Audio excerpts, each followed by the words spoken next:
kami akan mempresentasikan tentang anti kekerasan.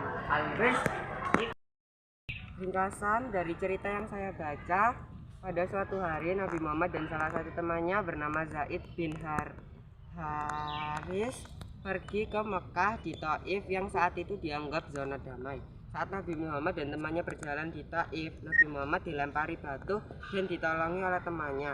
Padahal Nabi Muhammad hanya ingin menetap sebentar.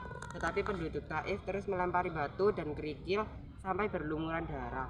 Lalu Zaid bin Haritsah menyuruh Nabi Muhammad lari ke tempat aman. Lalu Zaid bin Haritsah dan Nabi Muhammad sampai ke kebun anggur dan bersebelahan dengan gunung. Lalu gunung itu berkata bahwa Nabi Muhammad dibantu untuk balas dendam kepada warga Taif. Lalu Nabi Muhammad menolak dan berkata, "Jangan, walaupun mereka menolak ajakan Islam, aku berharap dengan kehendak Allah, keturunan mereka pada suatu saat akan menyembah Allah dan beribadah kepadanya." Refleksi tentang anti kekerasan. Nomor 1. Mengapa Rasulullah datang ke Taif? Ku dengar di sini ada zona damai. Izinkan aku untuk menetap sebentar saja. Nomor 2. Bagaimana perilaku penduduk Taif? Bahkan penduduk Taif melempar Nabi Muhammad dengan batu dan kerikil. Nomor 3. Mengapa Rasulullah tidak mau membalas keburukan penduduk Taif? Di sanalah datang malaikat gunung dan menawarkan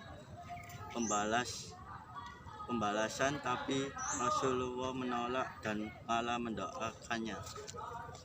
Adalah inspirasi Indonesia yang memiliki keanekaragaman agama, suku, bangsa dan budaya masih menghadapi tantangan kekerasan antar kelompok dan konflik keagamaan yang merajalela.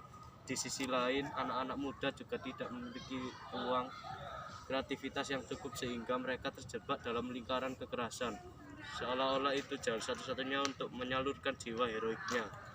Bersama kawan-kawannya, ia pun berpikir keras untuk membangun ruang pengembang diri anak-anak muda di sekitarnya yang kemudian dinamai dengan komunitas Pitagoras.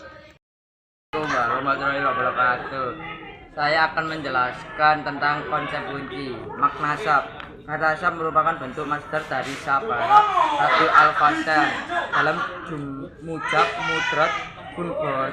Algorit Al-Quran menerangkan bahwa sabar menahan kesulitan, menahan diri, tabah menghadapi suatu yang sulit. Makna ihsan. Ihsan adalah amalan yang mulia menurut Rasulullah SAW. Dalam salah satu hadisnya, ihsan adalah engkau beribadah kepada Allah seakan-akan engkau melihatnya. Jika engkau tidak melihatnya, sesungguhnya dia melihatmu. Makna hilim. Al-hilim artinya menguasai jiwa dan tabiat dari gejolak amarah.